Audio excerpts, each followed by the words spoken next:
তো আজ ছিল স্বর্ণব স্যারের জন্মদিন। अच्छा।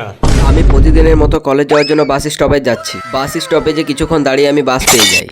2 hours later. তো বাস থেকে নেমে আমি কলেজ যেতে শুরু করি। কলেজ পৌঁছে দেখি যে বন্ধুরা স্বর্ণব স্যারের জন্মদিনের জন্য আলোচনা করছে। তো আমরা সবাই লেট না করে জলদি করে লেবে চলে আসি। লেবে এসে আমরা সবাই নিজের নিজের জব করতে শুরু করে দিই।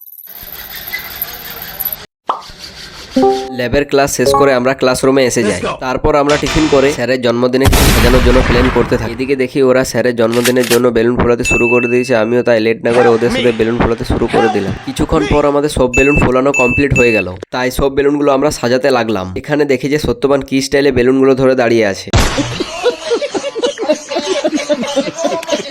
তো এখানে সুরেশ বোর্ডটা সাজাতে শুরু করে দেয়। সাজানো হয়ে যাওয়ার পর সুরেশ হাসতে থাকে। তাই আমরা লেট না করে স্যারকে ডেকে নিয়ে আসি এবং স্যার কেক কাটতে শুরুও করে দেয়।